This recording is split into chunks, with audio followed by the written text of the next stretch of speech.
And then I'm going to pass things off to Nick, who's going to tell us all about the University of Maryland. Thank you, Nick. Awesome. Thank you so much. I'm just going to get my screens ready. And I have dual screens, so I promise I am paying attention, but trying to do multiple things at once here.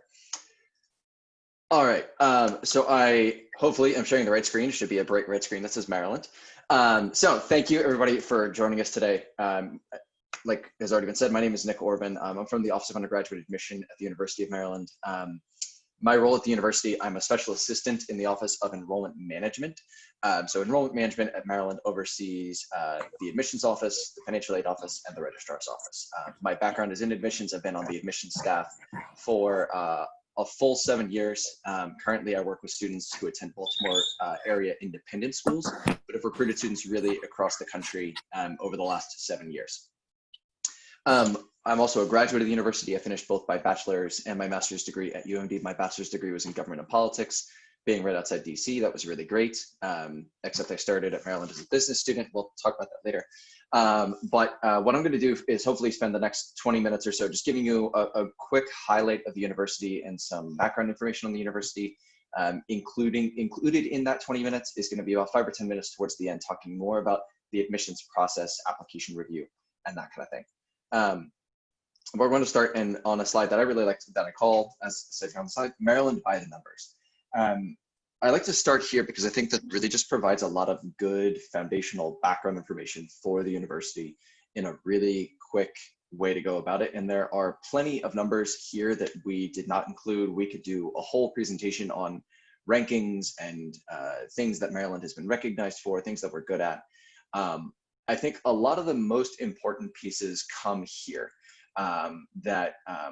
Things that I think are most valuable to Maryland in terms of our experience for students. We start off, I think the thing that is most valuable to me is that we're top 10 in the country as a best value among public colleges for both in-state and out-of-state students. For in-state students, we're ranked number 7. For out-of-state students, we're ranked number 9. And that first and foremost for me speaks, I think, a lot to the mission and the value of the university, that we give students a quality education, but we give students that education with an affordable price tag as well. We're a top 25 public research university and an R1 research institution with a research endowment of more than $500 million every year. And so for those students who are interested in conducting academic research, working with faculty members, that can be a huge part of your student experience if that's something that you want to be a part of your student experience at Maryland. In terms of our student population, you can see we have about 29,000 undergraduate students. About 75% of those students are Maryland residents.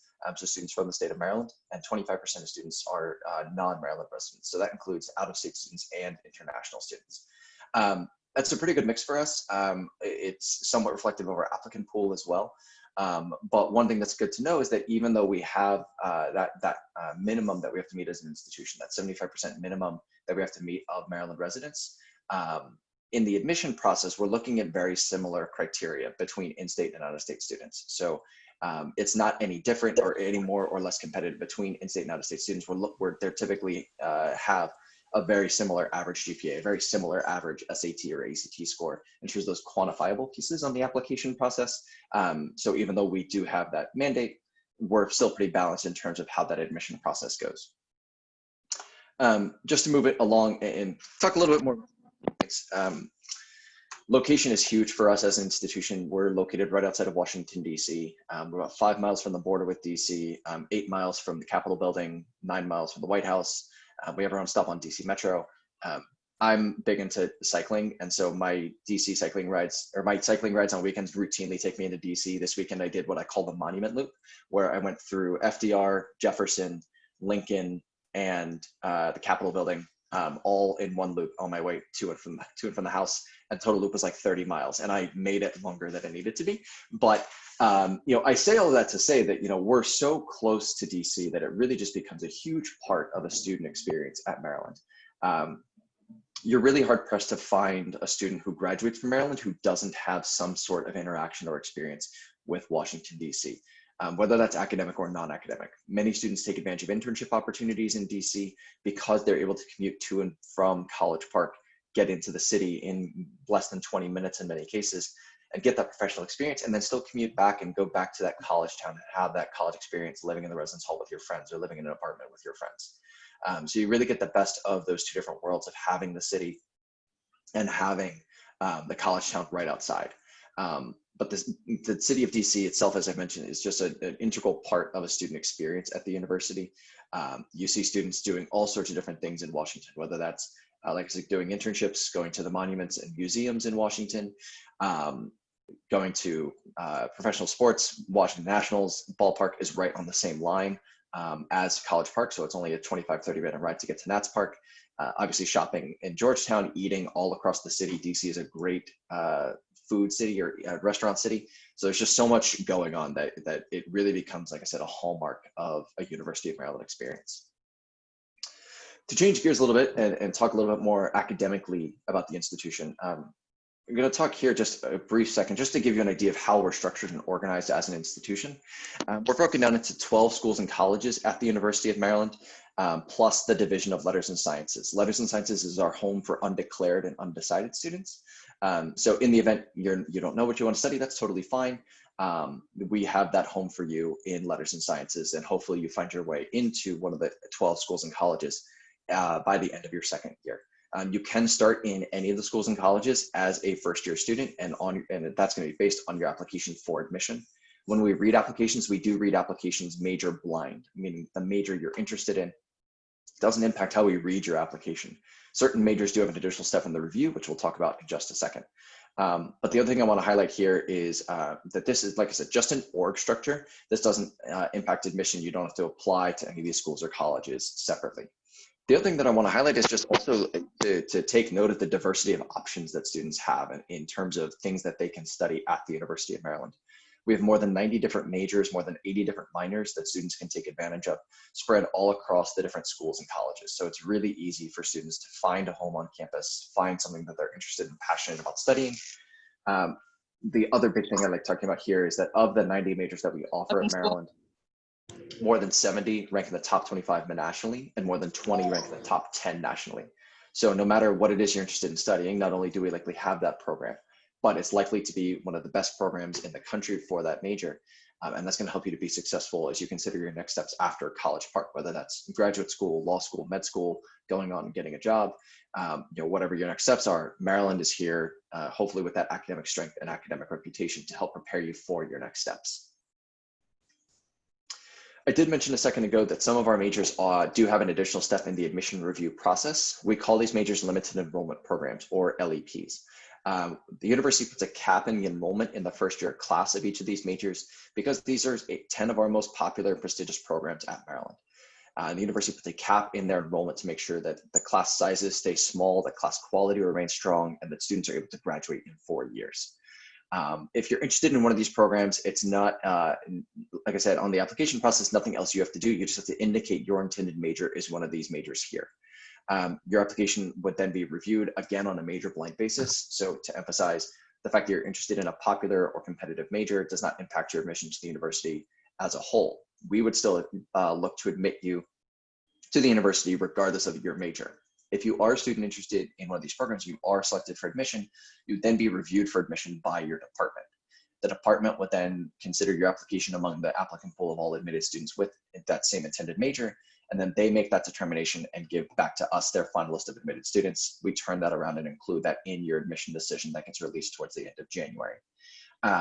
In the event you're not directly admitted to your major, or you decide later on while you are a current student at Maryland that you want to add one of these majors as a second major or change gears and just change majors into one of these, there's a predefined path to enter each of these majors. Typically, it's going to be 2 to 3 courses that you would be taking typically as part of the first year curriculum for the major. You have to get a minimum grade in each of those courses, which is going to be a B- or C-, depending on the course, and then an overall GPA of 2.5 to 3.0. So to kind of use an example really quick, if you're interested in engineering and you're not directly admitted as an engineering student, you have to take Calculus 2 and get a B- or better. You have to get you have to take Physics 1 with a C- or better, and then you have to take Chemistry for engineering students with a C- or better. And then if you have those courses with the minimum grades and a minimum GPA of 3.0 or above, you're going to be good to go. You have to apply, but it's a non-competitive admission process. Business does have a competitive aspect for current students once they are on campus, but it's a lot of detail. And this is, I this was my entire job for like 3 years, was running the admission process for each of these different majors. So I could talk about this way more, but I'll leave that later for questions, and I can give contact information later on as well if anybody has specific questions on this. I do also want to spend some time talking about living and learning programs at Maryland. We believe that living and learning programs are a really great way to make the university feel a little bit smaller and give students a separate area of community as a part of their student experience at the university. And as a result, we have 7 different living and learning programs that students can be considered for and invited to as a part of their first year application process to the University of Maryland. In total, about 75% of our incoming first year class is invited to one of these 7 different living and learning programs. So you can see that a good proportion of our undergraduate students and our first year students are participating in these programs. What exactly a living and learning program is? We're not creative. It's basically like it sounds. You live together in a residence hall or in a residential community with other students with which you also learn. So to use an example and really try to illustrate what this looks like, the Honors College is our oldest living and learning program. It is our largest living and learning program. So if you're invited to the Honors College, you are one out of about 20 to 25% of our first year classes invited to the Honors College. You would live in a particular residence hall or series of residence halls, depending on which program within college you're in. And then you would take at least 1 class per semester as a part of your honors curriculum. Now, honors in college is not the same as honors in high school. It's not like an accelerated course or an accelerated curriculum. At Maryland, there are kind of 2 versions of honors courses. The first are going to be like honors college seminars. So these are going to be courses that are relevant to the honors program that you're a part of. So for example, one of the programs is the Advanced Cybersecurity Experience for Students. And so you might take a seminar class that centers on cybersecurity issues as it relates to public policy, as an example. The other option are what we call H versions of courses.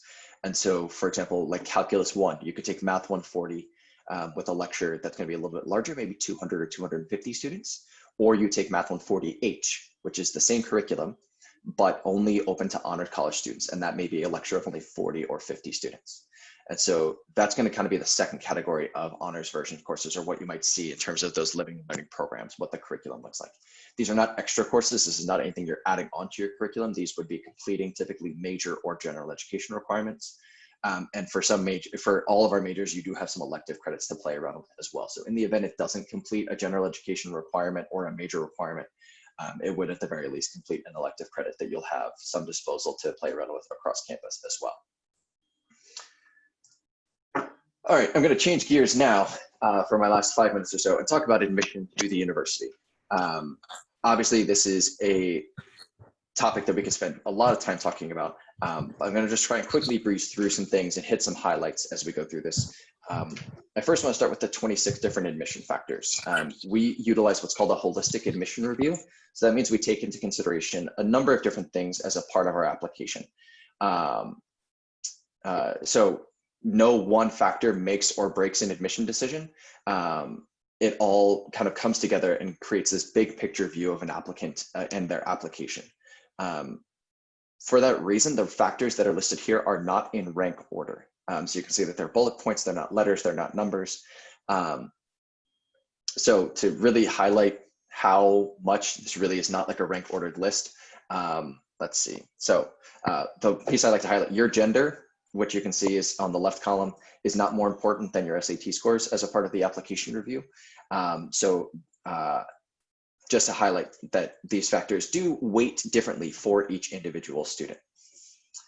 And that's going to depend based on what's in their application, what they present as a part of their application, what their strengths are within the application that they submit to the university. For our application process, these are the list of required documents that we use as a part of our review process. I want to highlight a couple of them. The high school transcript, we look at 3 big things. Number 1, overall academic performance, so the grades that you earn in your coursework throughout high school. Number 2, the level of rigor in your course selection. So if your school offers honors, advanced, AP, IB coursework, did you take advantage of those? And if so, to what degree? If your school didn't offer those, then obviously we don't have that same expectation for you. So we're looking to see how you did challenge yourself within your individual academic environment. The last piece that we look for in the transcript is trend. So how did your academic performance progress from year to year? Did you add more rigor if rigor was an option for you?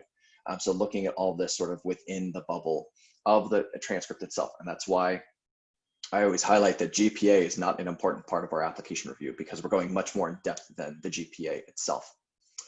The other one that I like to highlight on our application are the short answer questions. These are 5 short answer questions that you answer in about 160 characters or less each. So it's about 20 words per question. These are way more informal and more laid back than the essay, which is a traditional 550 word essay. The short answers, because they're only 20 words, you have to get your answer out pretty quickly. So a really fun way for us to get to know students beyond some of these formality pieces of letters of recommendation and essay. So for example, one of the questions is going to be like, my favorite part about last Tuesday was blank.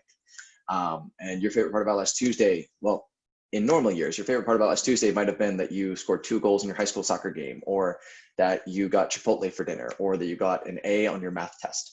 All these different answers are all answers that we see, and it's totally up to the student. It helps us get to know not just what that student chose to highlight, but it also tells us what that student values and what they think, what they want us to know about them.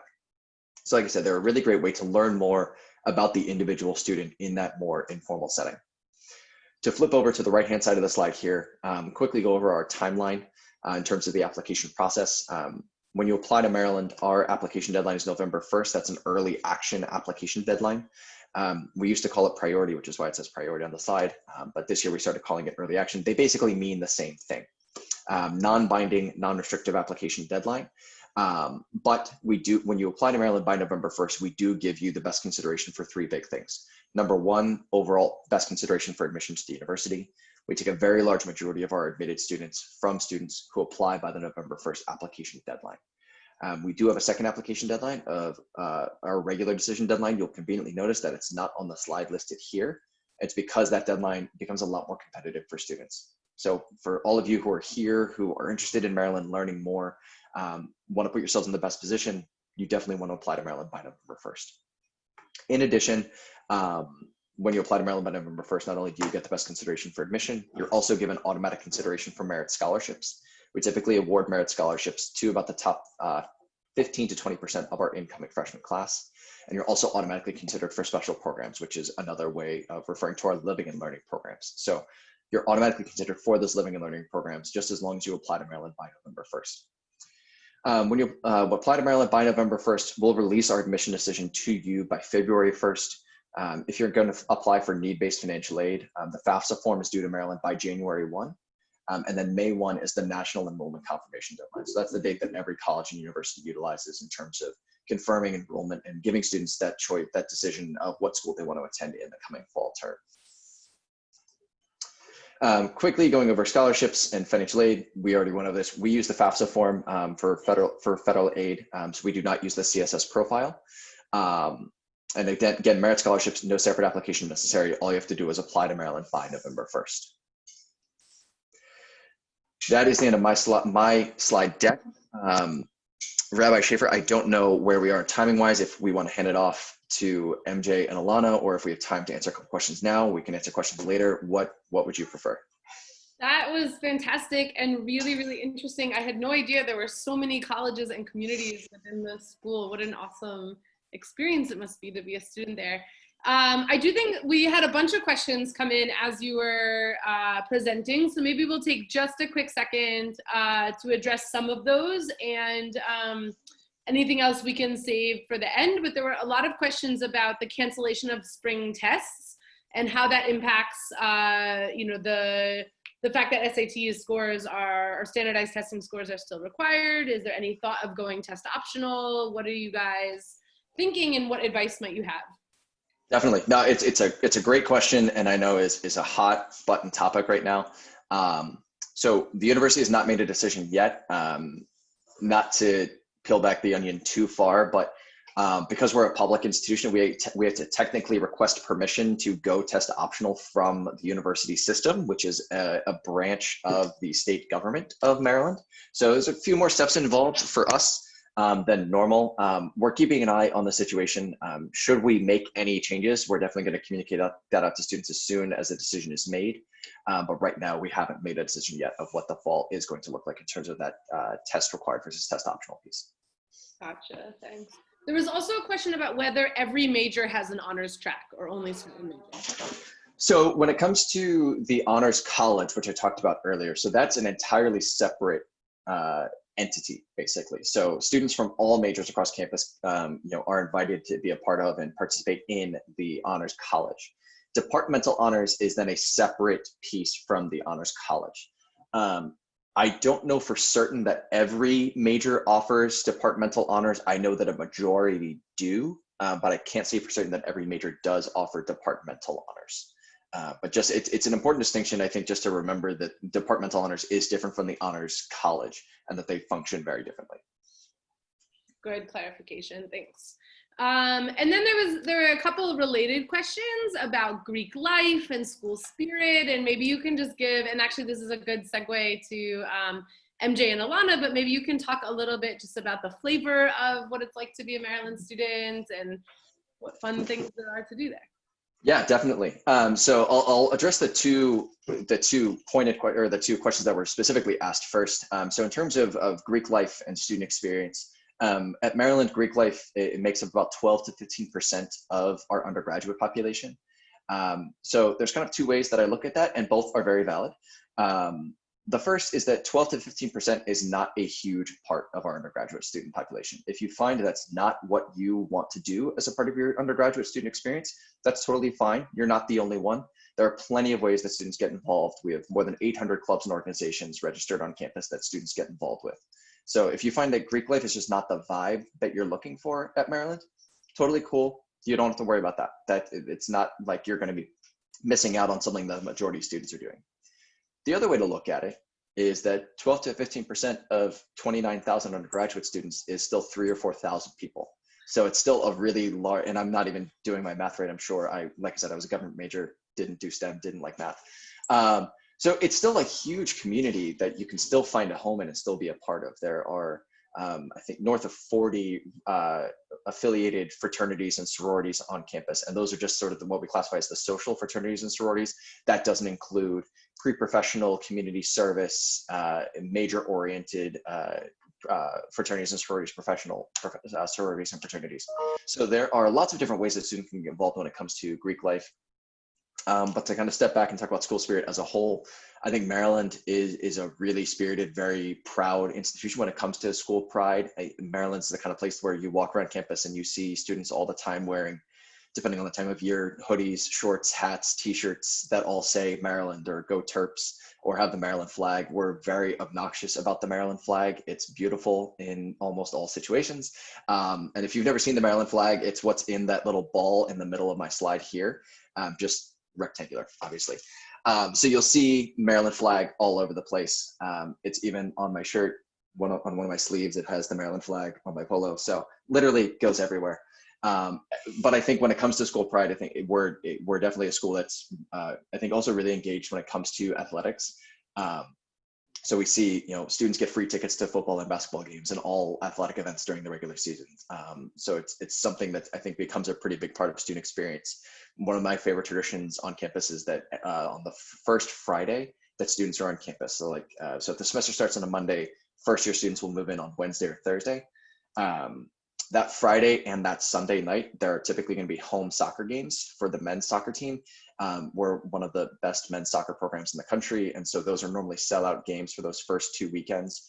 So it's just a really great experience to, even before classes start, to go hang out with the guys or girls on your floor or other people that you know, and go see a really good soccer game. I'm also a soccer fan, so I'm totally biased.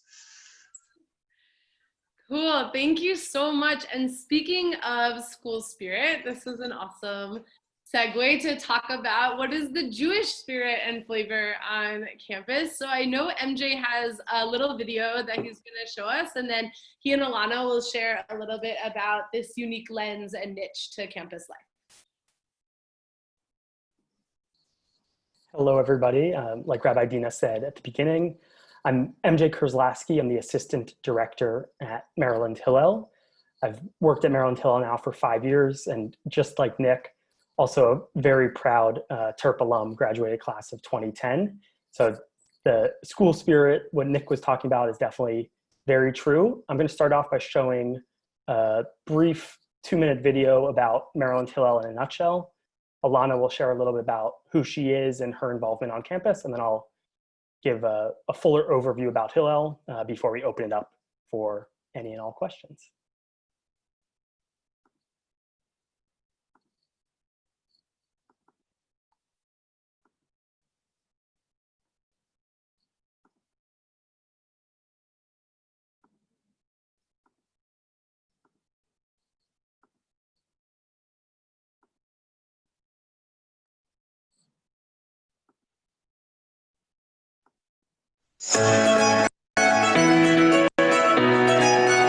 Hillel really became home for me right away. It's where I met most of my friends. Without Hillel, I think, because I wouldn't have the leadership skills I have, and I obviously don't think I would. I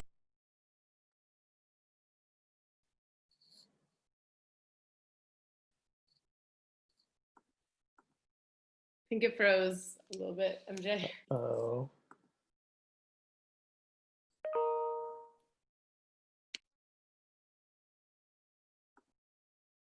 Let me see if I'll give it one more shot. If not, we'll.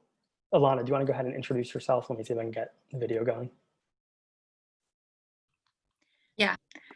Hi, everyone. My name is Alana Gorod, and I'm from Atlanta, and I'm a rising senior. I'm studying elementary education.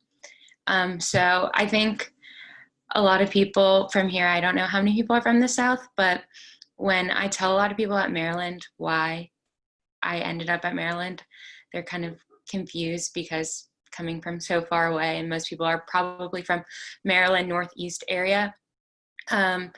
Definitely one of the major pulls for me was the Jewish community, and I visited and I felt like that was somewhere where I would have found my place, and that's definitely still true today.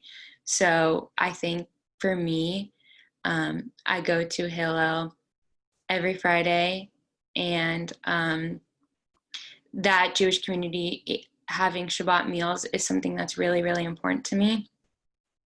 So I went to Jewish day school, I went to Jewish camp, Ramah, and I really wanted to be able to have that community of like-minded people at Hillel. So there's different minions for Friday night and Saturday and during the week. And I think that for me, having Shabbat dinner is something really important for my Jewish observance, and it's something that a lot of people do at Maryland. So that's something that I really like. And other places where I'm involved on campus or with Hillel, I'm in a Jewish sorority, so we were talking about Greek life before. So with Greek life, there is a lot of overlap with Hillel as well because there are so many Jews on campus. So there are probably Jews in every sorority or fraternity just about. So they have Greek new member Shabbat. You can have Hillel staff come to your Greek house and do a Shabbat dinner, and having those kind of communities as well. Maybe like Hillel doesn't have to just be the Hillel building. I know that's something that people say at Hillel a lot. So going to wherever your apartment may be, wherever you live on campus, to have that Jewish experience is something really great as well. And also I have been on the board of Terps for Israel the past 3 years, which is the pro-student Israel group on campus. And again, Hillel overlaps with that because there are so many organizations that fall under the Maryland Hillel umbrella. So this first semester in the fall, we had an opportunity for all the Jewish leaders of Jewish groups that fall under the Hillel umbrella do this like professional development kind of thing, learning about how to be good campus leaders. And I think that was really something great that Hillel had to offer for us. And then lastly, the thing I'll talk about is this internship that I'm a part of called Spark Internship, which is, I would say, like a leadership internship. So we do engagement, taking new students out to coffee, encouraging them to come to Hillel or do other Hillel events, and then planning bigger things like the Hanukkah party that we planned in December, or we were supposed to be planning a Seder, stuff like that. So that's one way that I've really found to be involved in Hillel, in the planning and the engagement, to give students that feeling that I had when I was able to come to Hillel every week or sometimes every day of the week to feel comfortable. Yeah. Thank you, Ilana. We'll try one more time now with the screen share.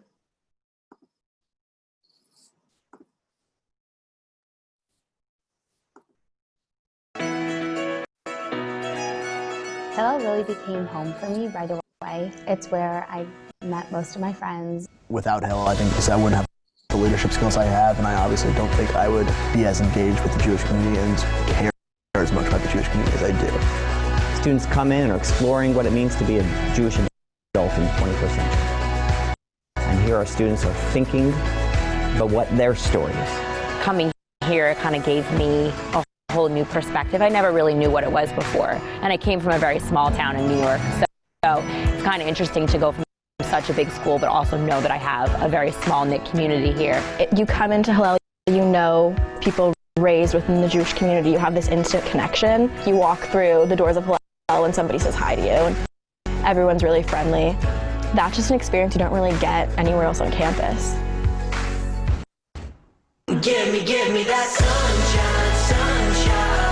College students are really in a formative time period in their life, and this is when we're deciding where we're going to stand as adults. I understand much more what my Judaism means to me and the ways that I want to incorporate my Jewish morals and values, and I trust myself a lot more than I did before Maryland Hillel.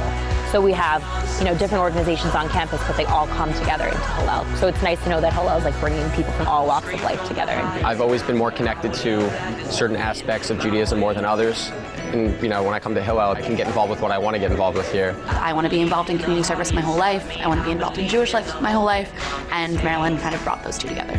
And I see myself being a prouder member of the Jewish community because of this experience here.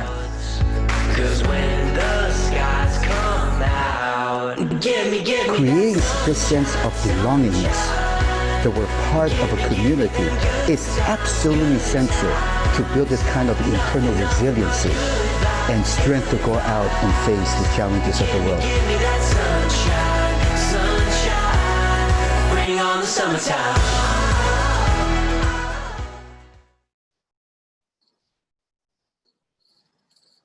So just like Ilan discussed and some of the students in the video, I think something that's amazing about the Jewish community at Maryland is that it helps make the big school, the University of Maryland, feel a little bit smaller. There are about 5,800 Jewish students on campus. So doing the rough math is about 20% of the student body population, which is one of the largest Jewish communities that you'll find on any college campus.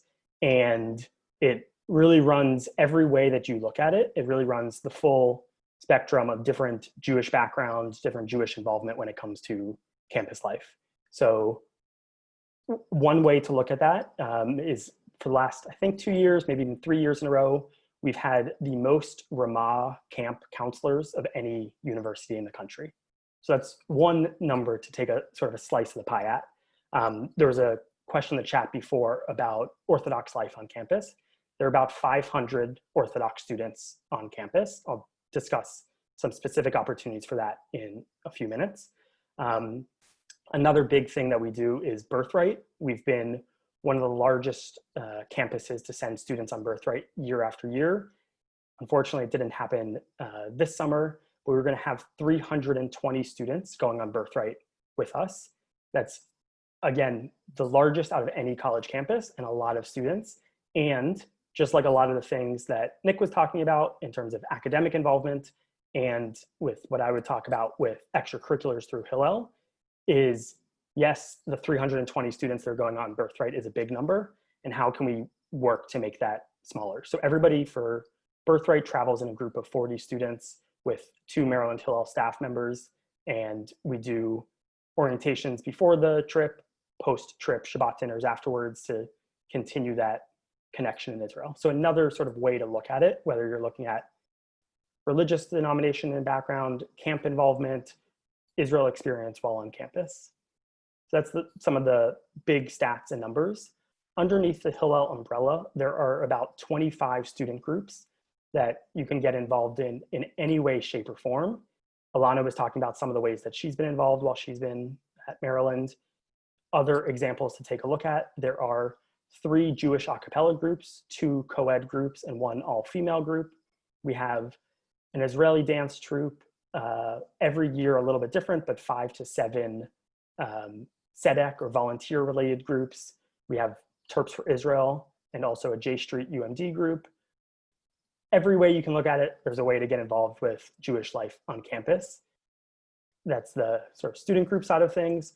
Maryland Hillel also runs a variety of programs like leadership training and leadership workshops. For freshmen, we do something called Hillel North. So most freshmen will live in the residence halls on North Campus, which are sort of the traditional living residence halls. And so we do programming in some of the academic buildings over there. Things like Bagel Club, which is stop and grab a bagel and just hang out and meet other Jewish students. We also will do Shabbat dinners in, again, one of the academic buildings on North Campus. So for students who don't want to walk or trek to our building, which is located on South Campus, we still have opportunities going on North Campus as well. A program that I always like to talk about is something that I think really showcases what Maryland Hillel is all about, is an initiative we have called Shabam, which is a funny acronym for Shabbat across Maryland.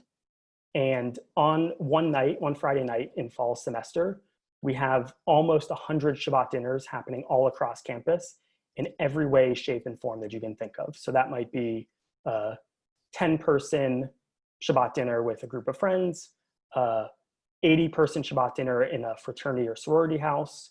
We had a Shabbat dinner with student government in the student union. Some graduate students have hosted Shabbat dinners. So just everything that you can think of, all happening on this one Friday night. And that's something where, just like Ilana mentioned, we want to bring what we have to offer in the physical Maryland Hillel building and really spread out Shabbat all across the campus. That's a brief snapshot. I really then want to open it up to any questions. I've seen some that Nick might be able to answer better than me, but then any questions that people have about Jewish life on campus, if you want to type those in, be happy to hear them. And then one other piece that I just wanted to get to the first question, since I alluded to before about Orthodox life on campus. So we are one of the campuses in partnership with the OU, the Orthodox Union, that have a JLIC couple on staff. So they're OU employees and Maryland Hillel employees. So we have a nice partnership with them. They live right off of campus and will host students for Shabbat and holiday dinners, and then are also doing all sorts of one-on-one and small group learning throughout the week to sort of model what Orthodox life could look like. And like I said, there are about 500 Orthodox students. Most of those students are coming back from Israel gap year programs before starting at Maryland. So there each year are about 90 students or so that are finishing up an Israel gap year program, will defer their admission for 1 year and then come to Maryland. In the Maryland Hillel building, we have a fully kosher dining hall. Our building is the place to get kosher food on campus. So students then can sign up for a full meal plan to replace what the university offers in the dining halls, or do a full meal plan with the university and do a variety of different partial meal plan offerings that we have with Hillel. And yes, in terms of high holidays, so on a typical Shabbat, there are 2 or 3 services happening every Friday night, always a conservative and Orthodox service, and every other week a Reform service. And then for high holidays, we offer all 3 services throughout the holidays. And for other things like Passover, we always have a few different options that students can choose from depending what type of Seder or learning opportunity you're looking for. Cool. Thank you so much, MJ. It sounds like a wonderful way to explore Judaism for the next 4 years and kind of expand your horizons and maybe try things you never would have thought you'd be interested in. So that's really, really awesome. We did have a bunch of other questions in the chat, so we'll field some of those, and feel free to keep putting them in there, or to unmute yourself, and when there's a pause in the conversation, to ask verbally. I know that Allie had a question maybe for Nick about the research opportunities at Maryland. I would imagine, what's that like for an undergrad? If you could address that. Yeah, with a research endowment of $500 million, there's a handful of options that you could, no, I'm just kidding, there's a bunch, way more than a handful. There really are a lot of really cool options and opportunities, and I think research is often also associated, I think, mostly with STEM majors for maybe good reasons, I'm not sure. But one thing that I think is important to know is that research stretches across campus. It's not just in the STEM majors and not just like in the engineering school, for instance. But you get a lot of really cool research opportunities.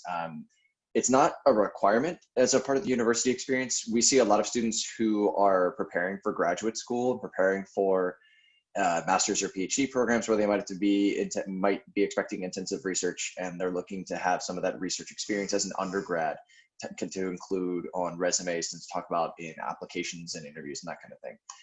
So you get a lot of really cool options. Many students are able to start taking advantage of those research options as early as their first semester or first year. A lot of it is going to be centrally done within like the academic department. So like if you're a bio major, the bio department will keep like a list of research assistant opportunities and options. Some of them are paid depending on the study and depending on the grant. Some of them are credit bearing, meaning you earn credit for that, so you can hopefully count that towards some of your major requirements or general education. It just kind of depends on the particular option itself. But if another great way that a lot of students take advantage of is just talk to professors and say, hey, this is what I'm interested in. This is what I like studying or what I want to learn more about. Are there people on campus researching that kind of thing? And the professors typically have a lot of overlap in terms of network within different majors and majors that are sort of coalesce really well. So, if you want to start developing a really good relationship with a professor, that's a really great way to find a really good research opportunity that fits what you're looking for and does something that you want to do. Cool. And then Stephen asked whether all freshman students live on campus. Maybe you can talk a little bit about campus housing in general. Yeah, definitely. So when it comes to housing, we do not require first year students to live on campus. That being said, it is guaranteed to be available as long as you request it by that May 1st deadline, which is the deadline you have to confirm your enrollment for. As a result, like 96% of our first year students do live on campus. Most students will also live on campus for their second year as well.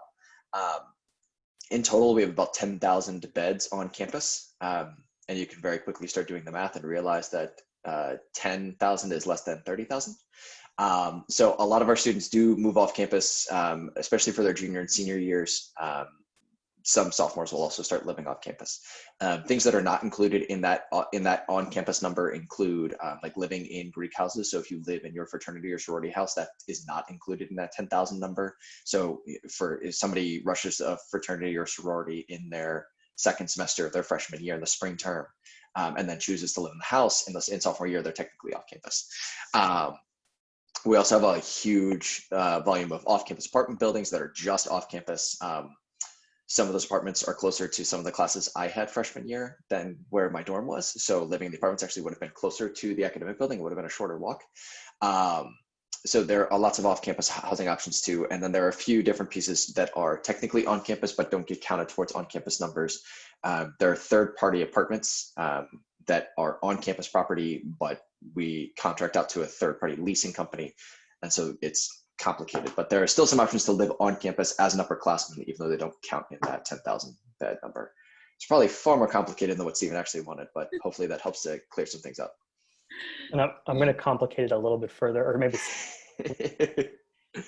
for students who are looking to be on a full kosher meal plan, we have a very great partnership with Resident Life, and you're able to request to live on South Campus. So then you're a shorter walk to the Hillel building in terms of food. And then what Nick is talking about the apartments for mostly upperclassmen, there are a lot of apartments that have been handed down through the years that are kosher apartments, and the leasing offices of those other companies, they're aware that those are kosher apartments, and it's something that students also have accommodations for very easily in their upperclassmen years as well. Here's a question for all three of you that I'm surprised hasn't been asked yet, because it usually gets asked very quickly on these info sessions. But can you talk a little bit about diversity on campus in general, and also, you know, within Hillel? I know Hillel has a radical hospitality approach, and you know, many people, not just Jewish students, feel comfortable and welcome there. But could you talk about like LGBTQ inclusion, and you mentioned, Nick, a little bit about like students of color, but like also, you know, other aspects of diversity, or how anti-Semitism or a issue like that is reported and handled on campus. And maybe Alana, from your perspective, about just what it's like, if it's a warm and welcoming place. Well, I'll start and just talk like from the university to high level, and then maybe hand off to MJ and Alana for maybe some more individual experience. When it comes to diversity on campus, it's one of the pillars of our admission process, is that we're looking for students who will enrich the university as a heterogeneous community. I think that's actually one of the bullet points on our admissions philosophy document. You can go check on our website if you're curious. But part of the way our admission process is designed is that we want to have diversity in a lot of different ways. Race, gender, religion, geography, academic interest, a whole list of different things. That's not even all of them, but you know, those are the ones that I quickly just rattle off. So it's definitely something that the university is very committed to, having that diverse undergraduate population. We believe that education is more fulfilled and is more fulfilling when you have diverse students, and you have diverse backgrounds, and you have students with diverse experiences all in the same classroom. Especially when it comes to LGBTQIA+. I think I got the acronym. I think I got everybody, maybe not.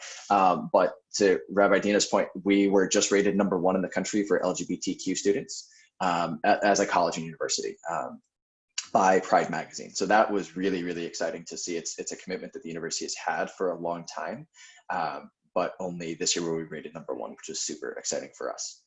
I don't know what I left off. I don't know if MJ or Alana want to jump in and give their thoughts or their perspectives, at least maybe more from a Jewish student experience perspective. I can talk to the general feeling of like being welcome on campus and Jewish and Israel and stuff like that. So like MJ has already mentioned, there are a lot of Jews on campus, and even more Jews than will walk through Hillel's doors, which is fine. But I think that adds an aspect of feeling comfortable. Like I said, I've been in Jewish school my whole life, and I think that while Maryland has so many Jews and so many non-Jews, just like knowing that there's people like me on campus is something that's comforting. And there's every year Hillel does a trip for 5 Jewish students, and I think 20 non-Jewish student leaders on campus to Israel to learn about the situation in Israel and come back and be able to have these discussions on campus. So it's usually people in student government. So that's addressed.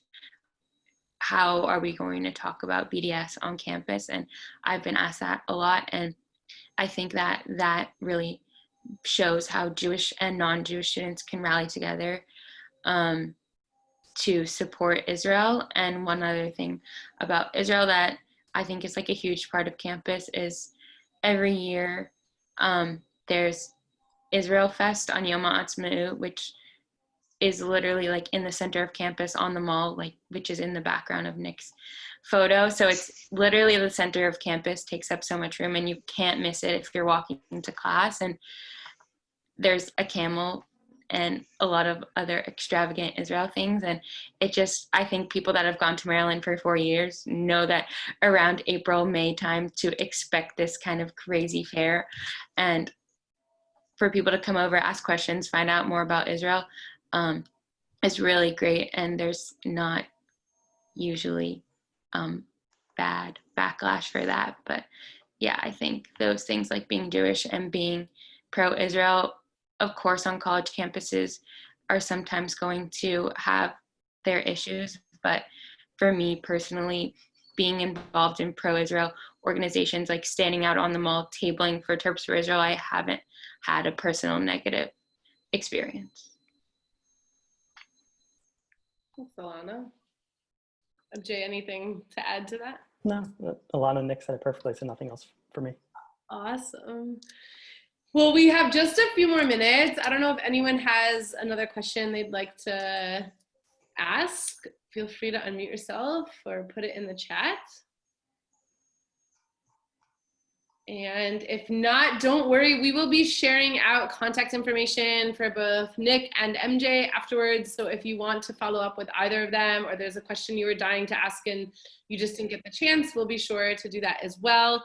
I want to thank everyone for joining us tonight. And I also just want to end by saying, you know, that this is a crazy time to be thinking about the future, but also a really wonderful time to be thinking about the future. And you know, I get to sit in this unbiased seat and remind you that though this is one of the biggest and most important decisions you will make in your young adult life, probably one of the first really big decisions you'll make, and whether you choose Maryland or somewhere else, it is going to be a wonderful 4 years and a wonderful experience. And a lot of that comes from what you put into it and the personality and the presence that you bring to campus. So I know it can feel a little overwhelming at times, but you will be happy no matter where you end up. And I just want to remind everyone of that perspective, because sometimes it can get lost in this big search.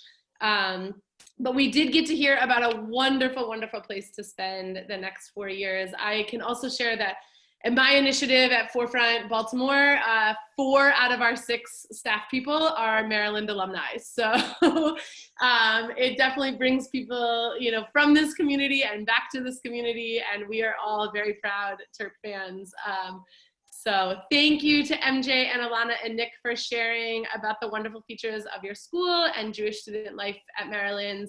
And we can't wait to wrap up the road trip with everyone tomorrow. So feel free to come back and join us for Penn State. And with that, we will say goodnight. Sorry, I have to. No, I'm just kidding. Penn State's great, but we're Maryland. It's fine. Yeah. No, thank you everybody for joining us. Thank you very, very much. We'll see you all soon.